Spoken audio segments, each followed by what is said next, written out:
Bonjour tout le monde, je vous retrouve aujourd'hui pour vous partager 5 recettes de snacks hyper faciles et donc 4 sont vraiment très rapides. Il y en a un qui est un petit peu moins rapide mais je vous montrerai pourquoi. Donc on va faire une délicieuse verrine à la pomme avec du biscuit et du yaourt de coco et la pomme est caramélisée, c'est vraiment super bon pour un goûter plutôt sucré. En autre goûter sucré, j'ai prévu des petites dattes farcies avec de la purée d'oléagineux et des amandes. Pareil, c'est super bon si vous aimez le sucré. Pour les becs salés, qui est clairement ma team, j'adore le salé, je suis beaucoup plus salée que sucrée. J'ai prévu des petits wraps comme ceci, aux tomates séchées, houmous et épinards, je vais vous montrer comment faire tout ça. J'ai prévu aussi des petites pizzas panis qui prennent vraiment pas longtemps à faire et qui sont délicieuses et pleines de protéines. Et on va avoir le clou du spectacle, des petits baozi vegan. C'est hyper bon, c'est des petites brioches normalement fourrées avec de la viande ou des légumes. Ici je les ai farcies avec du sétan et c'est vraiment délicieux, ça fait un petit snack plein de protéines. J'aime bien que dans mes snacks il y ait un petit peu de protéines, de gras et de glucides, même s'ils le sont tous pas totalement. Par exemple, la verrine à la pomme n'est pas très riche en protéines, mais c'est pas très grave, mais le reste est assez riche en protéines et c'est plutôt intéressant. Et vraiment, mais qu'est-ce que c'est bon, ça peut se manger en déjeuner, en petit déjeuner. Oui, on peut tout à fait manger ceci en petit déjeuner salé. On peut le manger en snack, on peut le manger en tout ce qu'on veut à n'importe quelle heure de la journée. Et ma recette est prévue pour 12. Donc ce que je vais faire, c'est que je vais en congeler une partie. Je vous explique tout ça dans la vidéo, c'est parti. On va commencer par le snack le plus simple, c'est vraiment hyper rapide, ça ne demande presque pas de temps de préparation.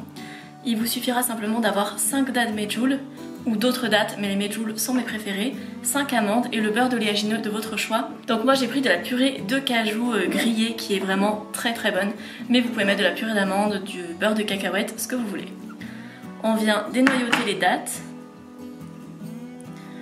On met dedans un petit peu de beurre d'oléagineux, ou beaucoup, si vous êtes comme moi et que vous adorez ça. Et on met une amande. Voilà pour ce premier snack, donc évidemment il faut aimer les dattes, mais vraiment si vous n'avez jamais goûté les medjool, elles sont délicieuses. Si vous voulez en faire une version plus économique, vous mettez des dattes mazzafati avec du beurre de cacahuète et juste des amandes ou des noix, et ce sera très bien, c'est vraiment trop bon. Pour cette deuxième recette, c'est également très simple, ça va être un petit wrap avec du houmous que j'ai fait maison. J'en fais pareil chaque semaine, vous pouvez aussi utiliser du houmous du commerce. Là c'est un houmous aux olives sans huile. J'ai utilisé la base de recette que vous pouvez retrouver sur ma chaîne, je vous la mets en lien. Et j'ai juste ajouté des olives dedans. On va utiliser des jeunes pousses d'épinards et des tomates séchées. Pareil, vous mettez ce que vous voulez, vous pouvez mettre du tofu fumé pour plus de protéines, etc. Alors, je vais venir dresser.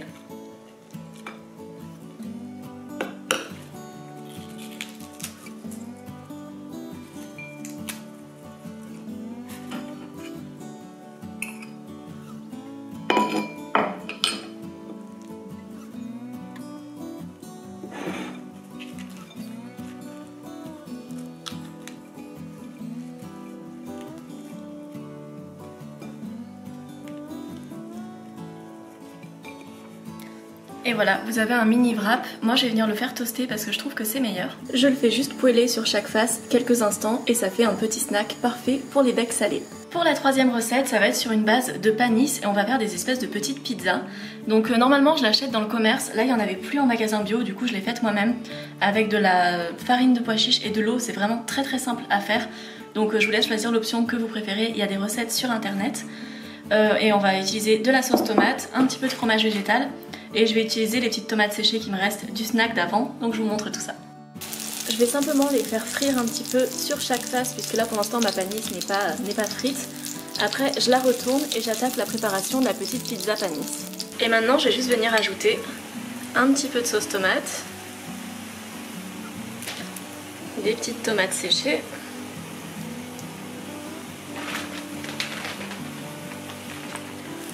et du fromage végétal. Vous pouvez tout à fait mettre de la levure maltée par exemple si vous n'avez pas de fromage végétal, c'est très bon aussi. Bon, mon fromage n'a pas énormément fondu, on aurait pu le mettre au four pour que ce soit plus fondu. Après moi comme ça me va très bien. Donc voilà pour les petites pizzas panis. Pour mes verrines à la pomme, je vais utiliser du yaourt de coco Andros. Vous pouvez utiliser ce que vous voulez, du yaourt de soja, celui de sojade par exemple est particulièrement bien, surtout celui à la grecque. Je vais faire cuire une pomme pour faire une petite compotée de pommes. Je vais utiliser des biscuits de petit déjeuner, donc c'est ceux-ci de Monoprix. Il y en a d'autres qui sont véganes, ou vous pouvez utiliser des spéculoos ou n'importe quel biscuit vegan. Dans une petite noisette de beurre végétal, donc j'ai utilisé celui-ci, le fruit d'or. Je viens faire revenir mes pommes et je vais ajouter une petite touche de sirop d'agave pour caraméliser. Pour le montage de la verrine à la pomme, donc on a notre pomme qui a très bien caramélisé. L'été c'est plus simple, vous pouvez le faire avec des fraises par exemple, il n'y a rien à faire cuire, ou vous pouvez mettre de la mangue par exemple si vous en consommez, etc. Donc je viens mettre une couche de yaourt au fond de mon verre. Vous pouvez le sucrer, le mien n'est pas sucré, c'est comme vous préférez. Je viens mettre un petit peu de biscuit. Par-dessus, je remets du yaourt.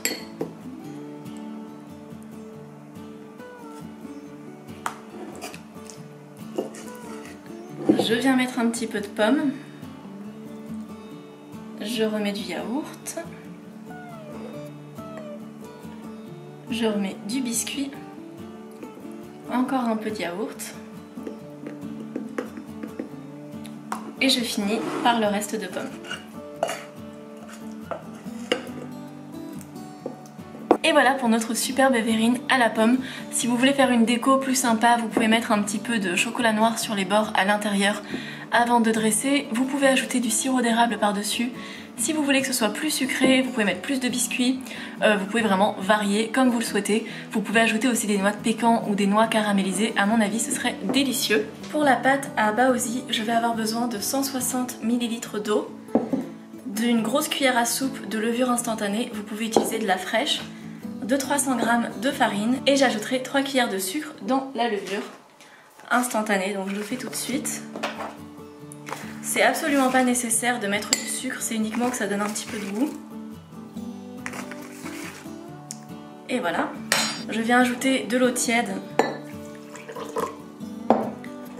pour bien dissoudre la levure. Et j'attends 5 minutes qu'elle s'active.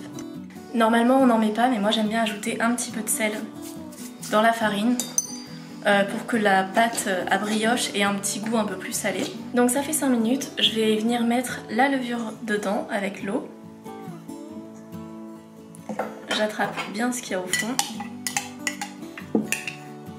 Et je viens ajouter le reste de l'eau. Et moi je pétris à la main car j'ai pas de robot, mais je trouve que c'est pas trop long. Mais vous faites comme vous voulez. Si vous avez un robot, ça peut être plus pratique et moins salissant pour les mains.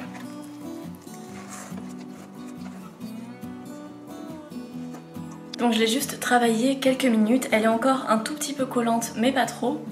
Je vais venir la mettre dans mon cul de poule, je vais la recouvrir avec un petit peu de farine et je vais la couvrir pendant 1 heure pour la laisser gonfler. Vu qu'il fait un peu froid chez moi, ce que je fais c'est que je la mets dans le four avec uniquement la lumière allumée. Je trouve ça plus pratique, c'est pas obligatoire mais c'est mieux. Et s'il fait chaud chez vous, vous pouvez juste la mettre pas loin d'un radiateur par exemple, ou dans la salle de bain, etc. Vous la laissez pendant 1 heure. Pour la farce, je vais en faire 2 différentes, puisque là j'ai un petit reste de riz aux légumes avec du curry, donc je vais en farcir 2 ou 3 avec ça. Et pour les autres, je vais faire une farce à base de sétan, donc ça c'est ce que j'ai préparé en avance cette semaine. J'en prépare vraiment toutes les semaines, vous avez la recette sur ma chaîne, comme ça j'évite de vous la redonner ici. Je vais en prendre à peu près 100-150 grammes, là il y en a à peu près 300 grammes. Je vais utiliser 200 g de champignons, un gros oignon et je vais utiliser un petit pak choy. Vous pouvez tout substituer, vous mettez vraiment ce que vous voulez dedans. C'est des brioches qu'on peut farcir avec n'importe quoi. Vous pouvez mettre de la pâte de haricots, vous pouvez même en faire des sucrés avec de la banane et du chocolat. Enfin, vous faites comme vous voulez. Moi, c'est vraiment la version que je préfère avec sétan, champignons, oignons et pak choy. C'est ce que j'ai préféré comme garniture. Donc c'est parti, je vais couper ça et on va préparer tout ça. Alors, je fais tout revenir dans un petit peu d'huile d'olive. J'ai tout mis en même temps, c'était des temps de cuisson assez similaires. Et je vais venir arroser avec un petit peu de sauce soja. Et j'ajoute aussi un petit peu de sucre pour caraméliser, pareil, c'est optionnel.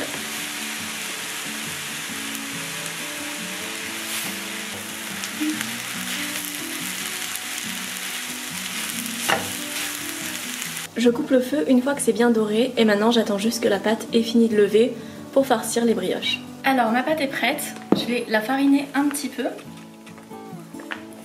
Je vais chasser l'air.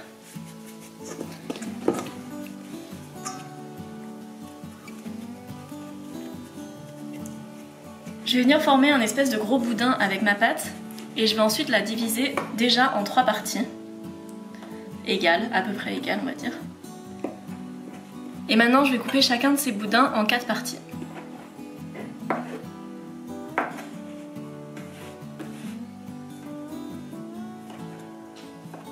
Ne vous mettez vraiment pas la pression pour la taille des petits morceaux, en fait vous pouvez faire des baozi de la taille que vous voulez. C'est pas grave s'ils sont petits, s'ils sont gros, vous pouvez adapter, vous pouvez en faire les deux, j'en ai qui étaient plus gros la dernière fois, plus petits. C'est pas très grave, vraiment c'est pas une recette qui nécessite beaucoup de perfection, vous n'avez pas à trop réfléchir, vous faites un peu comme vous le sentez. Ensuite, sur une assiette, je viens disposer des petits bouts de papier cuisson comme ça pour pas que le baozi colle à l'assiette. Et maintenant, je vais venir former 12 petites boulettes.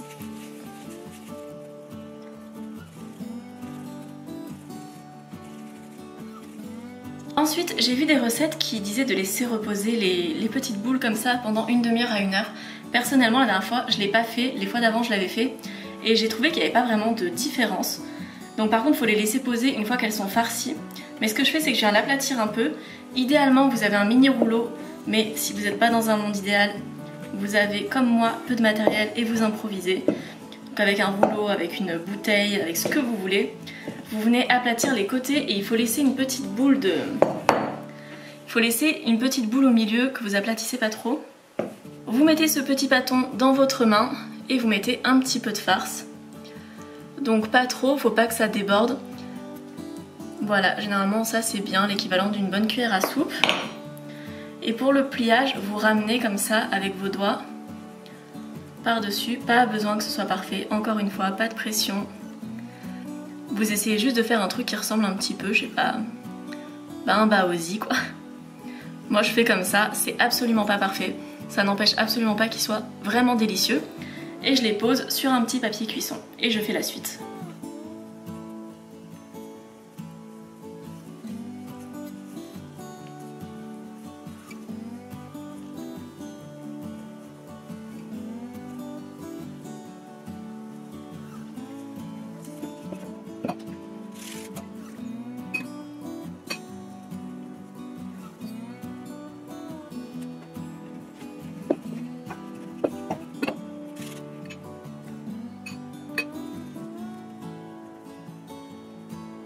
Et voilà pour mes 12 baozi ou bonne bao.